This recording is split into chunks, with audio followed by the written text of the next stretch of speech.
세종대왕 3탄 김종서. 김종서는 성격이 강직하고 호방에서 별명이 큰 호랑이였다. 즉 대호다. 김종서가 지은 19절을 보자. 작품은 나무 끝에서 불고 명월은 눈 속에 찬데 만리변성에 일장검 짚고 서서 긴 파람 큰 한 소리에 거칠 것이 없어라. 이렇듯 그의 시를 보면 강골풍에 호탕한 사나이의 기계가 엿보인다. 김종서는 당시 세종의 신하 중 중국 손무가 쓴 손자병법을 가장 잘 이해한 사람이었다. 중국 춘추전국 시대의 손무가 지은 손자병법은 세종이 어린 왕자 시절부터 손에서 놓지 않았고 가장 애지중지한 책이었다고 전해진다. 이 말은 당시 우리나라 통틀어 손자병법을 통달한 사람은 바로 세종이었던지라 세종은 김종서와 둘이서 밤새 손자병법에 대해 토론을 자주 벌였다고 전해지기도 한다. 김종서는 자주 세종에게 늘 입버릇처럼 조선에 맞는 병서를 쓰겠다고 했단다. 결국 나중에 김종서가 쓴 병법책이 발간되었다. 제목은 재승방약이었는데 정말 후세에 남길 만한 명저였다고 합니다. 김종서는 1390년 고려 공양왕 2년에 전남 순천에서 당시 정의품 벼슬을 하고 있던 김추의 아들로 태어났다.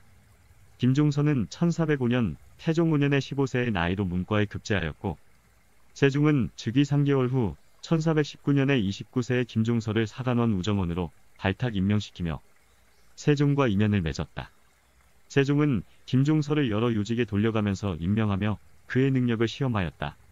그런데 김종서는 맡은 요직에서 일을 처리한 솜씨가 어디 하나 나무랄 데가 없었다. 김종서는 훌륭한 정치가의 덕성을 가지고 있었지만 그의 내부에 흐르는 기질은 딱 무인 스타일이었던 것이다. 김종서는 세종에게 늘 인내심을 테스트당했던지라 틈만 나면 세종에게 선조들의 땅인 북방의 사군 육진에 대한 개척의 당위성을 주장하였다. 나 같은 무골 출신들은 야전에 있어야만 존재 이유가 있습니다 하고 계속 세종에게 읍소하였으나 세종은 들은 채도 하지 않았다고 합니다. 세종은 어렸을 때부터의 학구열은 임금이 되어서도 식지 않았다고 전해진다. 아무튼 손에서 책을 놓지 않았다고 한다. 세종의 이런 방대한 독서량은 나중에 국정 운영을 할 때 굉장히 도움이 되었고 임금이 되어서도 독서를 게을리 하지 않았다고 합니다. 세종은 왕의 경연을 활성화시켜 태조나 태종 때의 형식상이 있었던 경연을 집권기간 30년 동안 무려 3000번이나 벌렸다고 합니다. 거의 매일 새벽 6시부터 7시 사이에 했다고 합니다. 경연이란 임금이 해 뜨기 전에 당대 최고학자들의 강의를 듣고 토론을 하는 것을 경연이라 한다. 경연이 끝난 후 아침 식사를 하였다고 합니다. 이런 경연을 꼭두 새벽부터 출근하는 신하들 입장에서 누가 좋아하겠는가? 이런 상황에서 김종서는 시간이 흐를수록 드넓은 북방에서 누구의 지시도 받지 않고 자유의 공기를 마시며 영토개척의 뜻을 펼쳐보고 싶은 마음을 세종이 모를 리 없었다. 특히 김종서는 새벽 경연에 나오는 것을 싫어했다. 무인의 입장에서 국정 전반을 살핀다는 의미는 있었지만 경연 현장에서 세종이 신하들에게 공부를 안 한다고 시어머니 잔소리하듯 매일매일 볶아대고 닥달하니 어느 누가 좋아하겠는가. 불시에 세종이 신하들에게 어느 질문을 던질 줄 몰라 신하들 모두가 늘 가시방석이었다고 한다. 어느 날은 처음 관직을 제수받은 자가 첫 경연에 지각을 해서 세종은 신참내기한테 눈물이 쏙 빠질 정도로 이렇게 호통을 쳤단다. 너는 무엇을 하는 자냐? 백성과 임금을 섬기는 신하의 본분을 자각하지 못하느냐 하고 말이다. 세종이 이렇게 호통칠 때는 자리에 있던 모든 신하들이 다리를 후들후들 떨었다고 합니다. 세종은 경연에서 신하들에게 왜 특정 사안에 대하여 조사와 공부가 미흡한가? 충실히 알아보고 보고하라. 어찌 명령한 일들의 결과물들이 제때에 당도하지 않느냐? 이를 이런 식으로 처리하면 곤란하다. 나라의 녹을 먹는 자들이 어찌 이를 이따위로 처리하는가? 한 달 전에 지시했던 일을 왜 이제까지 보고하지 않느냐 등 정신없이 신하들을 몰아붙이며 하루 일과를 시작했다고 합니다. 세종의 질책은 즉위기간이 오래되면서부터는 호통도 내공이 쌓여 조용하고 은근한 낮은 목소리로 질책을 하니 오히려 더 무서웠으며 어느 신하가 입하나 뻥끗하는 사람이 없었다고 한다. 어떤 경우에는 세종의 송국 같은 업무에 관한 질문에 어리버리 대답했다가 그날 새벽 경연 현장에서 삭탈관직 당하는 경우도 있었다고 한다. 한 번은 이런 일도 있었다고 합니다.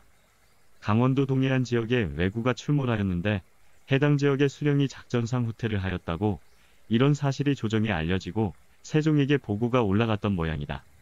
세종은 그 즉시 해당 수령을 조정으로 불러서 직접 문책을 하였다. 세종왈, 너는 임금을 대신해서 백성과 나라를 책임지고 지역에 내려가서 임무를 수행하는 자인데 어찌 스스로 한 몸살 자고 마을 주민들을 놔두고 작전상 후퇴하며 도망 다녔는가? 왜 그 땅을 사수하다 죽지 않았는가? 하고 문책을 하였다. 세종은 그 자리에서 해당 수령을 목을 베라고 명했다. 세종은 공무를 볼 때는 단호하게 일을 처리하였던 것이다. 세종은 국방의 안보와 관련한 사항에 대해서는 매우 엄격하게 일을 처리하였다고 한다. 왜냐하면 이것은 국가의 존망과 백성 민초들의 생명을 좌지우지하기 때문이었다. 이 일이 있은 직후 김종서는 세종의 냉혈함에 상당한 충격에 빠졌다.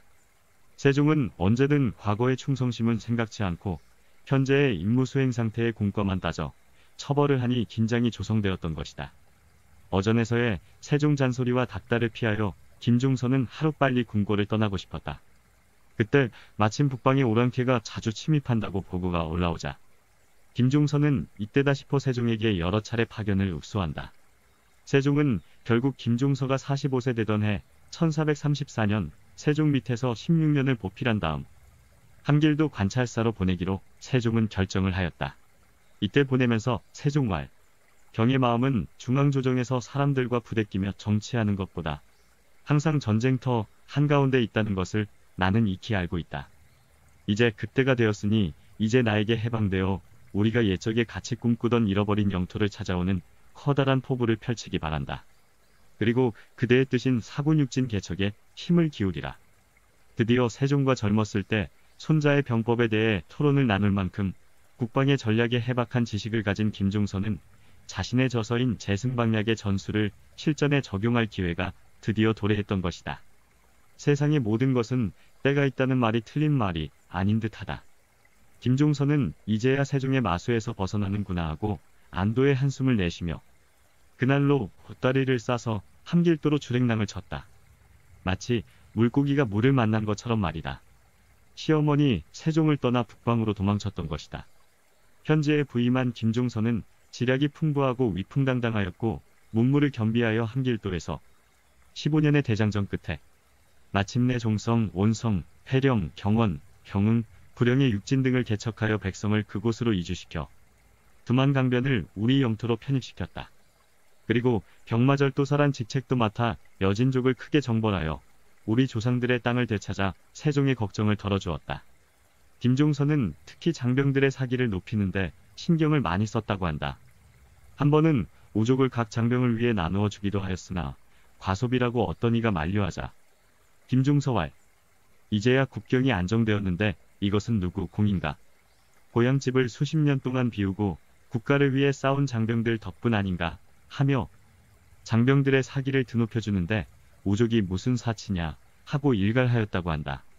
세월이 흘러 1450년 53세인 세종이 승하에 따는 소식이 전해지자 슬픔은 잠시 뒤로 한 채 이제 진짜 숨쉬고 살겠구나 하고 함길도에서 추모의 향년을 베풀고 풍악을 울렸다고 한다. 이때 김종서의 나이는 67세였다. 세종대왕은 이렇듯 천하무굴의 김종서의 마음을 꿰뚫고 있었으며 세종 집권 당시 모든 신하가 세종의 손바닥, 아니 부처님 손바닥 위에서 놀고 있었던 것이다. 세종대왕을 우리가 어진 임금이라고 많이들 생각하는데 국정 운영에 있어서는 단호한 면을 보이며 한치의 틈도 보이지 않았던 것이다. 자기 자신과 신하들에겐 매우 엄격했으며 백성민초들에겐 모든 사랑을 베풀고 한없이 관대했던 것이다. 그리고 특히 국가의 존망이 달린 국가안보나 백성민초들의 굶주림에 대해서는 어느 타협도 없었다. 지금 2020년에 세종대왕이 왜 이리 보고 싶을까? 나만 그런가 생각해본다. 국가론을 쓴 마키아벨리는 이렇게 말했다. 한 나라의 국가 지도자가 되려면 최소한의 덕목을 갖추어야 한다고 역설했다. 그 덕목이란? 지도자의 역량, 재능, 통찰력, 예지력, 추진력 같은 기량들을 반드시 가지고 있어야만 국가의 지도자 자격이 된다고 역설하였다. 즉, 비르투 역량을 가지고 있어야 된다고 강조를 하였다. 이런 천하의 김종서도 세종이 승하한 지 3년 뒤인 1453년에 나중에 세조가 된 수양대군에게 철퇴를 맞고 살해를 당하였던 것이다. 참 모든 게 무상합니다. 호주의 원주민 참사람 부족의 메시지인 무탄트 메시지에 이런 말이 있습니다. 세상의 모든 일은 필요할 때에 일어나도록 되어 있습니다. 참 의미심장한 말 같습니다.